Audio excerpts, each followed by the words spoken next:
Hello, and welcome to today's episode of the How to Choose Happiness and Freedom Show. I'm your host, Lauren Foster, happiness teacher and founder of Be Happy First. And I'm showing you my book, and hopefully it's not backwards. It looks backwards to me, but it's Happy and Free on Purpose, daily practices to live and love your life. And everybody that gets on our email list gets entered in a drawing to win a free autographed copy of this book and a free 30-minute one-on-one time with me for a personal coaching session to help you get even more meat out of the book. So that's what's going on over at laurengfoster.com. And that's where you can get to everything. It's the gateway to this show. It's the gateway to my amazing guest that I'm going to introduce in just a second. So this is the How to Choose Happiness and Freedom Show. And I am so honored and thrilled and excited to welcome Corbie Mitlied. I said it right the first time. My amazing guest today. Right. Yeah. Awesome. Corbie is a certified tarot. But my readers and listeners and viewers are going to love you so much because you're just right up their alley. She's a certified tarot master, past life specialist, psychic medium, and the author of today's topic, Clean out your life closet. Is that right? Yes, ma'am. Absolutely. Welcome, Corbie. Thank you so much for being here. It's wonderful, but it's Corbie, not Corey. Oh, sorry. Corbie. I wrote it right. I just right over the B. The first one to mispronounce the first name. They usually all get the last one. So congratulations. Thank you on being wonderful and unique. I was so concentrating on getting your last name right. All right. This is how we do. I've had worse in my life. Corbie Mitlied. Yes, and and wherever you're watching this, look below. We're going to share all the links to everything that we talk about, so you'll be able to connect with Corbie one-on-one. So first of all, to tell us a little bit about you and how you came to be who and where you are, and then we'll dive into all of the cool fun stuff we're going to talk about. This is what I call the 30-second elevator speech. Okay. Yeah. When I was 9, I read a book called The Witch Family by Eleanor Estes. And instead of thinking, ooh, that's scary, or ha, ha, ha, I thought, and your point is, I knew there was magic in the world, wanted to go find it. Fast forward to 1973, when I was a senior in high school. And yes, darlings, that tells you how old I am. I was working part-time at Spencer Gifts. And that was the year Live and Let Die came out with Jane Seymour as Solitaire, the tarot reader. They had the James Bond 007 tarot deck, and I bought it. We were all hippies then. You had your elephant bell bottoms and a fringe jacket and your deck. Now, 5 years later, everybody else moved on to roller skates and disco balls. I was still reading the cards. I loved what they could tell.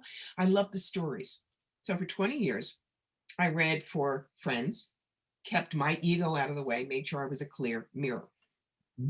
In 1994, I could all of a sudden do hands-on healing and talk to dead people. That's when I figured out the universe was handing me my draft notice. Hello, greetings, you're working for us. Did it part-time while I did other work until 9/11. As my husband and I watched the towers burn, I said, I need to do the psychic work full-time. People need to know there are other answers out there. He said, I believe in you, go do it. So for one more year, I worked 70 hours a week as an executive recruiter, did the psychic work evening and weekends. And as soon as I knew I could make a living at it, I left corporate forever. It's been 20 years. I work 6 days a week. I read 1,000 people a year, and I get to get up every morning. I don't have to get up every morning. I love it. You are so perfectly aligned with the mission of Be Happy First. We get to do everything. We don't have to do anything, right? Precisely. Cool. So very, very cool. And you know what?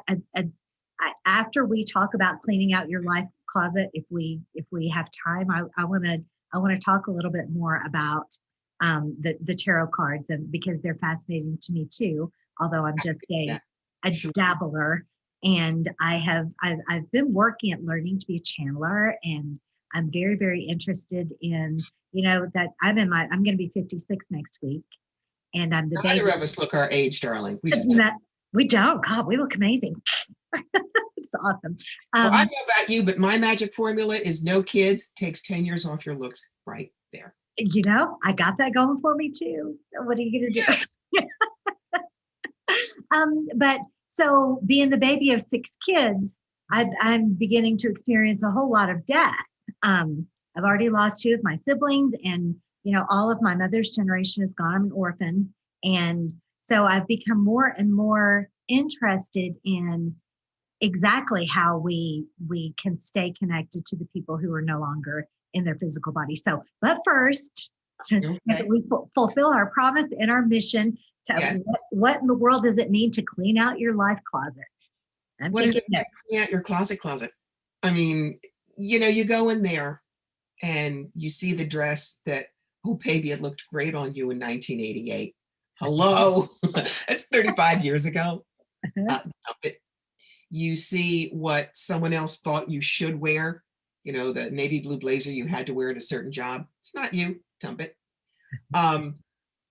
So cleaning out your life closet is like going in and getting rid of everything that's busted that you'll never fix, you've outgrown, and was never you in the first place. And I break that down into 4 sections: clarity, adaptability, simplicity, and making friends with stress. And there's happiness in all of those. So simplicity, hang on.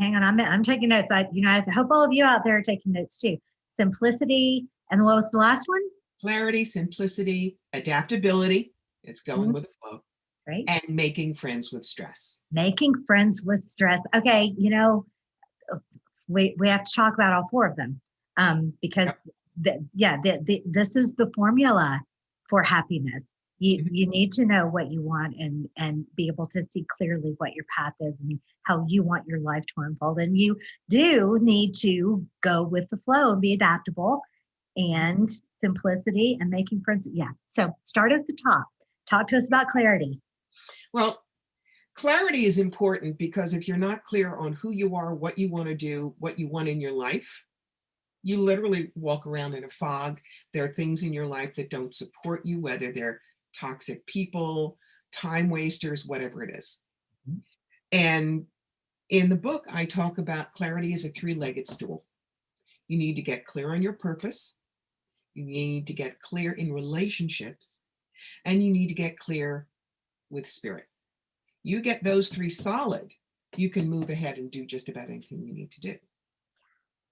Awesome. I love this. So very awesome. Okay. And so, something that comes up all the time is relationships, but not necessarily just the relationships that are your primaries, but like relationships with your UPS driver. Exactly. So, and I had someone ask me, well, how do you deal with negative people? And then the question that had to come up with me is, what do you mean by deal with?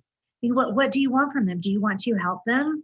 Do you want to be friends with them? Do you want to have just a peaceful 1-minute conversation, or do you want them to go away? And is that, do you agree that that's the first step? Well, believe it or not, there's a first step, and that is make sure that you're being a happy Martian detective in the situation. Happy Martian detective. Because we look at somebody and we don't know their backstory or anything, and we have a judgment, God, they're toxic. And sometimes that's correct, and sometimes it isn't. So what is a happy Martian detective? You get somebody to come down from a different planet who knows zip about humanity, but is so excited about the assignment, they're going to be asking questions. So let's use the example of you and I are sitting down, there's water coming out of your eyes. I might think you're crying, but a Martian would look at you and go, why is there water coming from your eyes? And the Martian could be right, because maybe you have allergies, or maybe your contacts are bugging you, or maybe there's an emotional basis. So the 3 questions that I learned to ask from a place called the Option Institute in Massachusetts 40 years ago. What are you X about? X is whatever the emotion is. Why are you X about that? And then the magic question, what do you think would happen if you stopped being X about that? Let's use an example of a kid, all right? Kid comes home and says, I hate my teacher. She's so mean. Now, a really unenlightened mother would say, you mustn't say that about your teacher, or I'm sure she meant blah, blah, blah, blah, blah.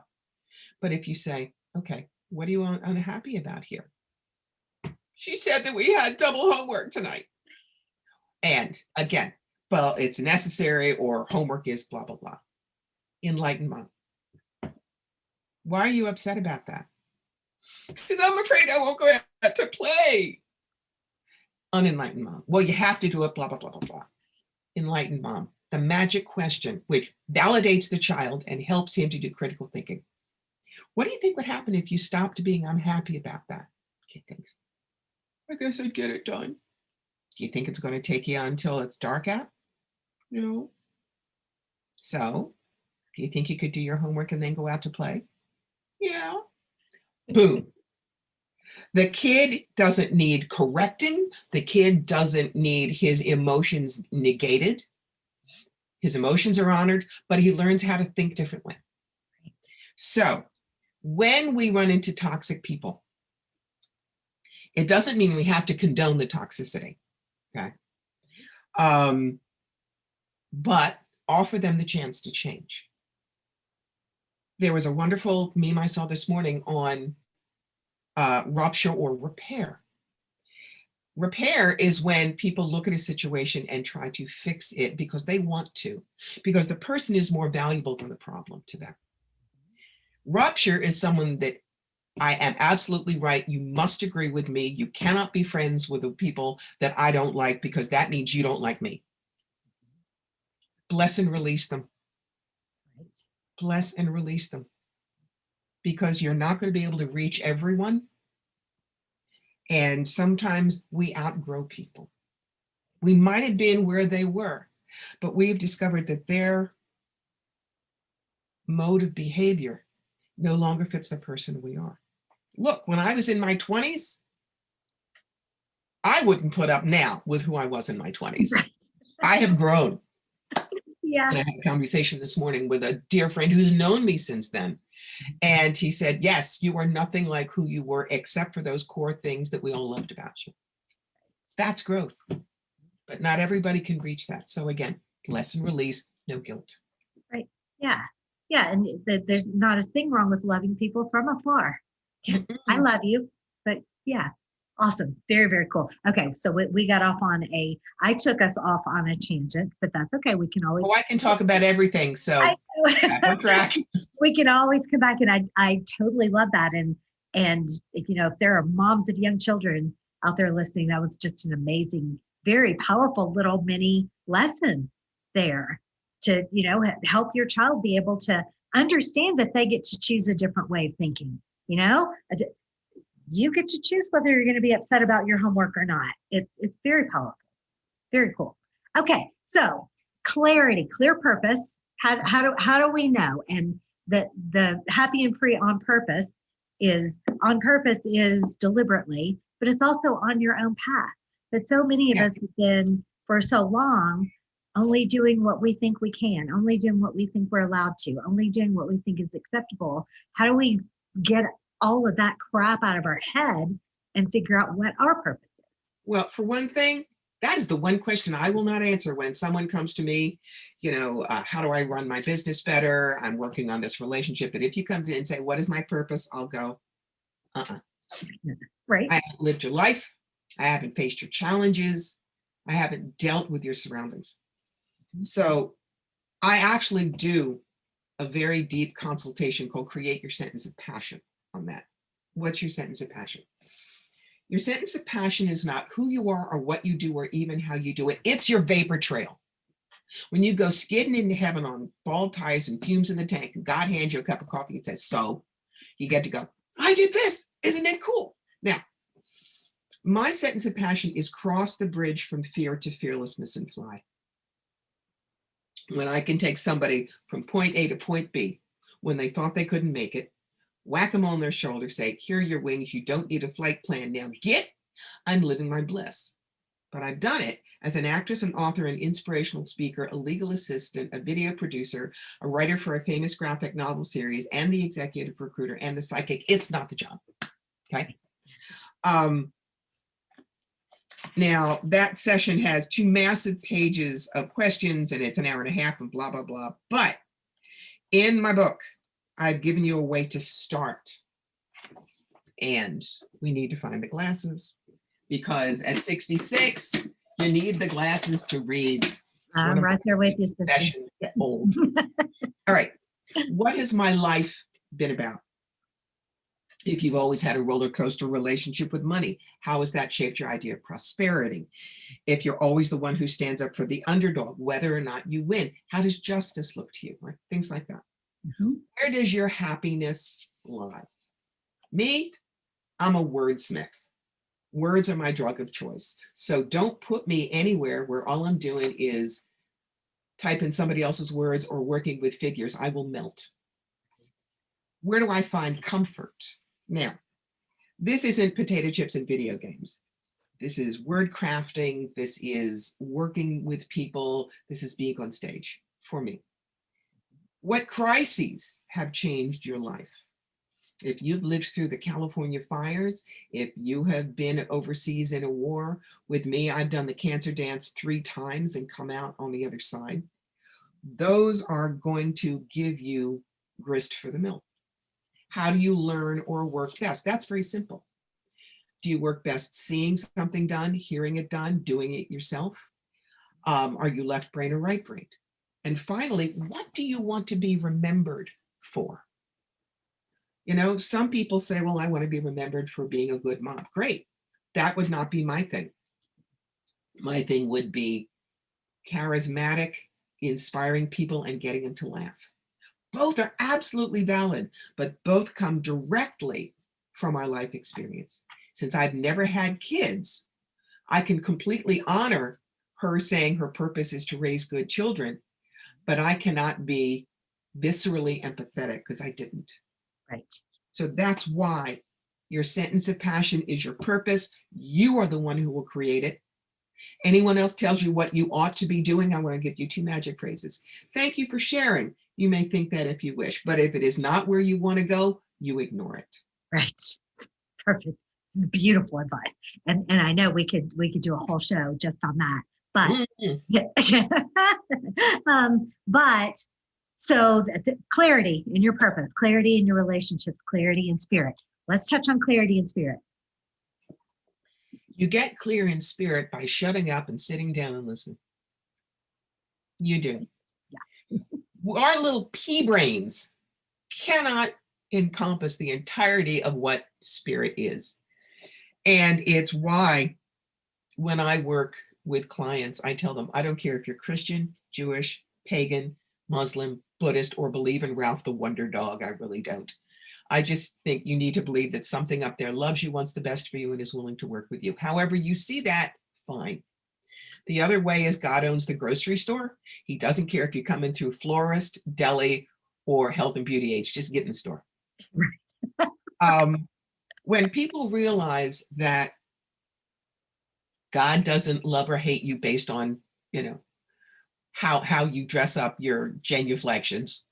Right. God is probably not even any kind of a corporeal being. It is an energy.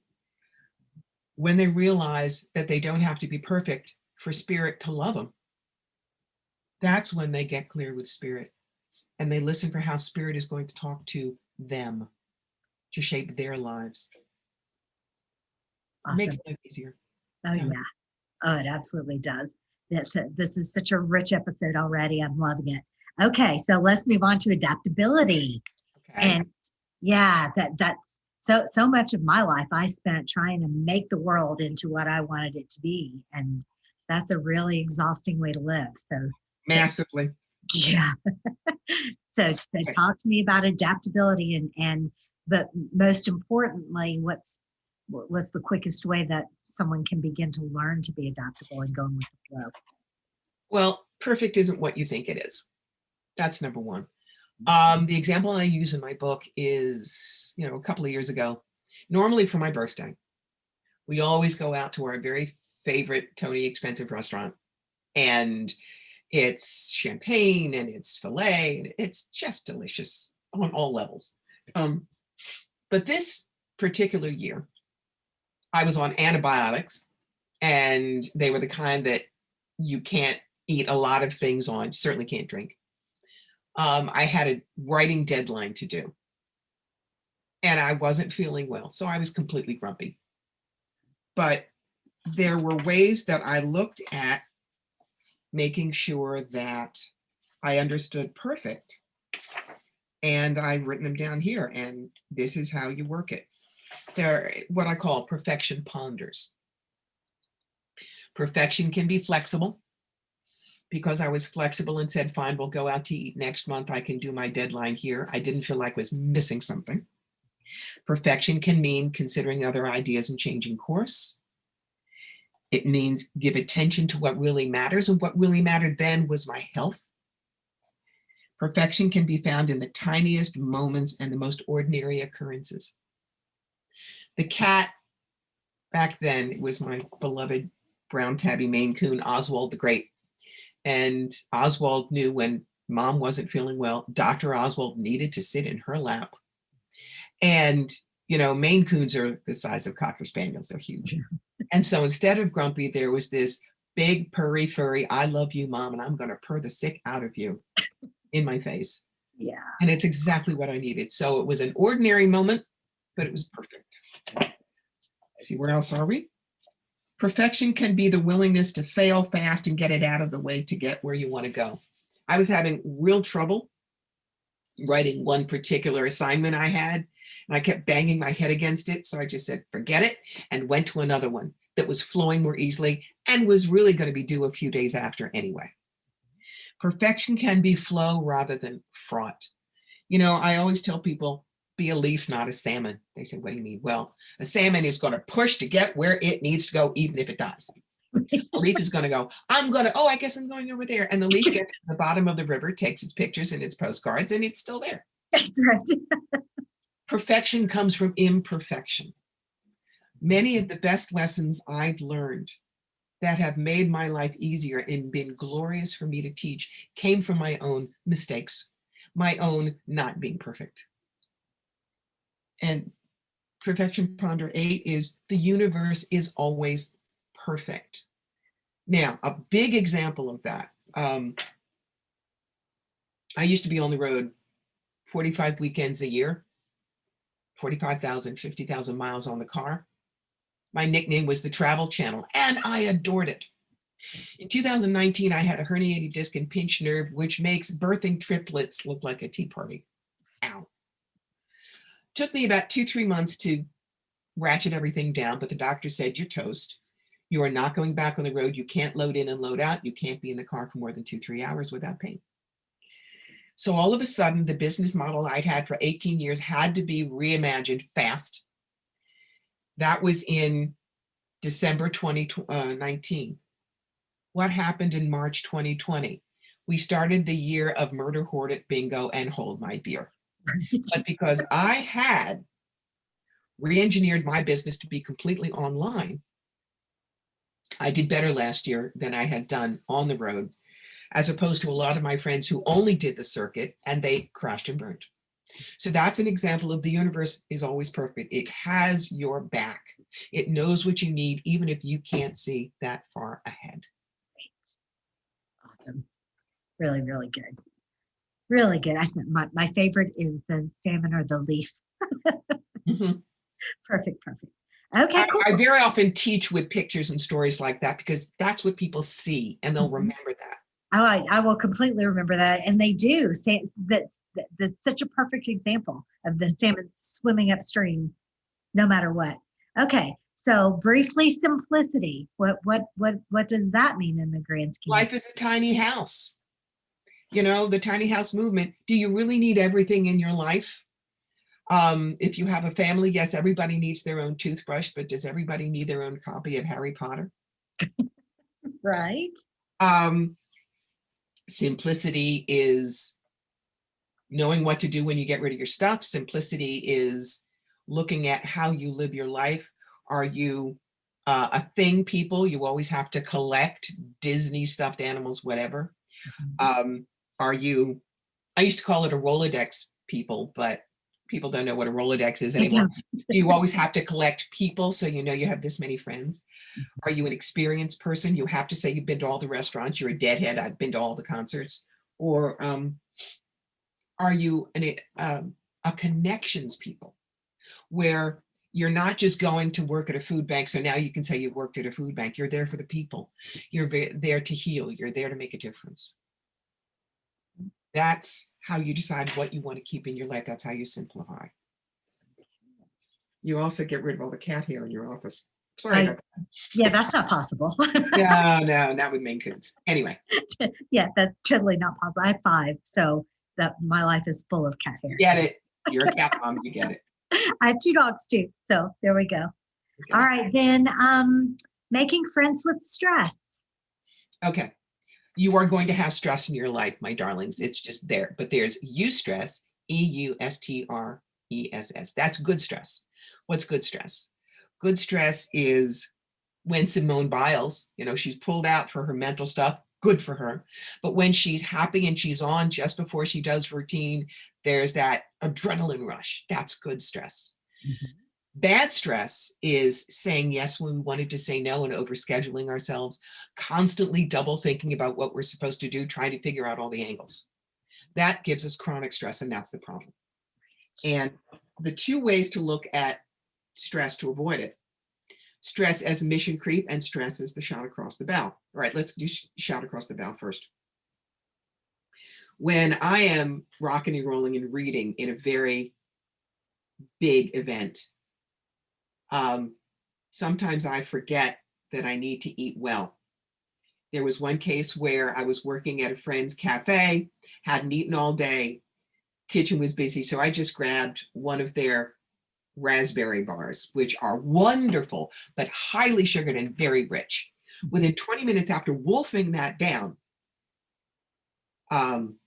blood pressure went through the roof. Heart started hammering.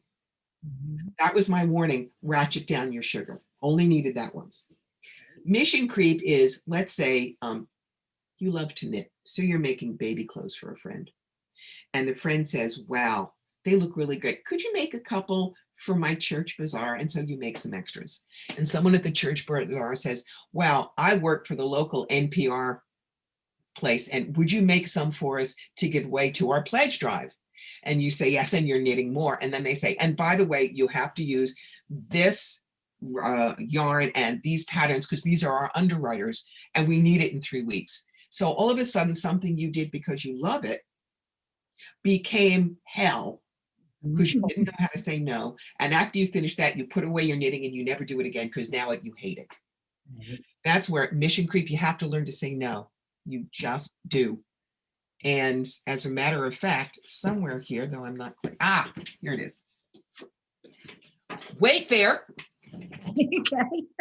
There is a card that I give to an awful lot of my peeps when they say, but I'm not very good at saying no. No is a fabulous idea. I literally have these postcards and I give them out to my clients when I do expos. Yeah. And on the back is the tale of Sid, Moses' second cousin, which explains to them in a humorous way why they need to say no. But the more we say no to others when we really don't want to do something, we are saying yes to ourselves. And that will ratchet down your stress level. Totally. Every time. That's awesome. This is so incredibly good. And now we're going to find all of this in more detail and spelled out better in your book. Yes, you are. This is a good time. Guys, that's the book. You can get it, yes, on Amazon, but 3 ways. Yes, it comes in a paperback. Yes, you can get it on Kindle, but this is the one of my 3 books that I did the audio book for. Huh? Because to me, when it's a nonfiction book, you don't want it read by some stranger. You want it read by the person who wrote the words and believes it. Would I like to do my other 2? Of course, but it's about $6,000 per book sessions. It took $6,000 to do this book. Somebody wants to underwrite me, honey, I will be in the studio in a New York minute, but you got to underwrite the cost. Right. Okay, cool. Or we can get together afterwards and I can teach you how to get that done for way less than $6,000. So. As we say in New York, we'll talk, we'll have coffee. We'll talk, we'll have coffee, yeah. Fantastic. All right, so we have a little bit more time. Let's talk just a little bit about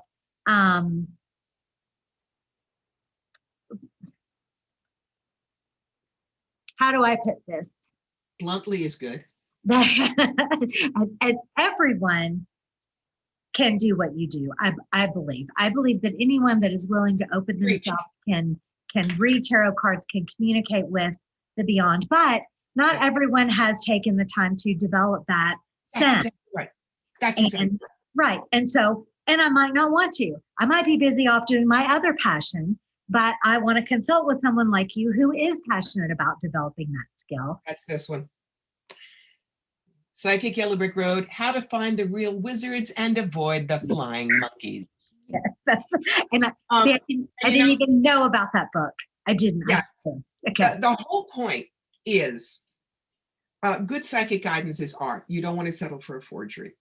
And that book shows you what we can do, what we can't do, how to prep for a good session, when you shouldn't have a session, when to run screaming from the psychic, all kinds of things like that. And I don't care if you buy that book and you read it and you never come to me. It is not a book written to say, these are all the things you need to know, and I'm the only psychic that really does it. No, I'm not. Right. There are 9 billion people in the world, guys. I can't read them all. Right. But if this keeps you safe, then in that sense, all boats rise. You will go to the good intuitives and leave the Madam Hoo-Ha's and the Swami Swalandas in the gutter where they belong.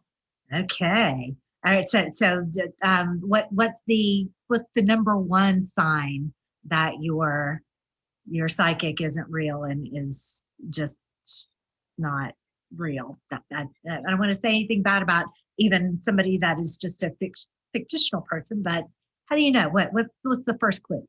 You're going to check here. Very quickly, I'll tell you how I teach people to go find good psychics at a psychic fair when you don't know any of us from Adam's House Cat. You have to be good puppies. You first go in and you do your walkies. You run around, you see everybody. You don't have to talk to anybody, but just get a feel.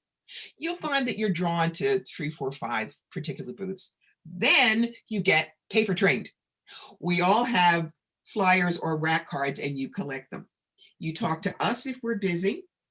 If we're not busy, if we are, you talk to our front people. But remember, I can tell you I'm wonderful and that doesn't count. And we hire our front people to say they love us. Right. My original front person was my husband's office manager Monday through Friday. Do you think she was going to dismiss his museum director? Probably not. No. So you look for our testimonial books on the table. Mm-hmm. Those are from clients. You'll find out, are we kind? Are we funny? Do we have specialties? Children, dogs, dead people? Would they come back? But the last thing is, guys, I'm telling you, check in here. If the psychic doesn't feel like they have a brain in their head, they really give a damn about what they're going to tell you, or they're going to give you good information, don't go there, no matter how cool the wiki-woo looks on the table. And if nobody at that psychic fair rings your chimes, leave without a reading. You'll find yours somewhere else. Swear to God. Yeah. Okay? That's the very short lesson. It's beautiful. It's beautiful. And that goes for tarot card readers and psychic mediums and everything. And spirit art people, and you betcha, everybody. That's beautiful. That's so fantastic. I can tell you I'm going to be buying all of your books and putting them on my special shelf. Yeah, it's awesome. I just loved this interview. So tell us how to get in touch with you. Tell us about your books. Tell us about all the things that our listeners need to know before we sign off for today. Okay, well, you can't avoid me. You just can't. No. Corbie Mitlied is my website. You can check out all my books there. There are huge articles. If you want to have a session with me, that's where you go to sign up. You can find me. Virtual sessions, right? Because not everybody can come to where you are. We've got COVID back. Right. You can always Skype, Zoom, phone. Okay. All right. Facebook, it's Fire Through Spirit. Hold on.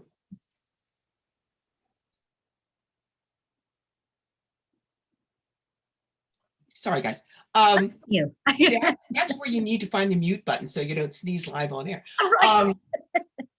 So once a month, I do a free reading hour, Fire Through Spirit, online, Pinterest, Instagram, YouTube, Patreon. All of those are Corbie Mitlied. Okay. And again, we'll put all of this in the show notes, but in case you're just listening. Yeah. And the only book we didn't talk about, all of you who want to do this work, you're a healer, a vendor, a reader, you've got the magic Who Needs a Genie. The A-Lister's Guide to Holistic Expo Success. Everything I learned for 18 years, right here for you. Fantastic. Awesome, awesome. Okay, now you said something about a drawing. Yes. If you go onto my website, you'll find that as you look at each book, I believe you can download a free chapter of each one. Drop me a note, Corbie at CorbieMitlied.com, and let me know which book was of interest to you. That will put you into a drawing. And from the people who download a chapter and let me know about it, somebody is going to get copies of these two. Clean Out Your Closet and The Psychic Yellow Brick Road. That's right. That's Awesome. right. Yeah, both books that you want in your library. All right, Corbie. Well, you know what? I'm definitely having you back again because we have not even scratched the surface of all of the wisdom. I'm good with it. I love doing podcasts. Oh, and this has just been fantastic. I've loved it so very much and had so much fun. So thank you very, very much for being here. Thank you for asking. All right, everybody. CorbieMitlied.com is the website. We're going to be back next week with another great guest, so be sure to join us. But in the meantime, remember, happiness is a choice. You can always choose to be happy first. We'll see you next week.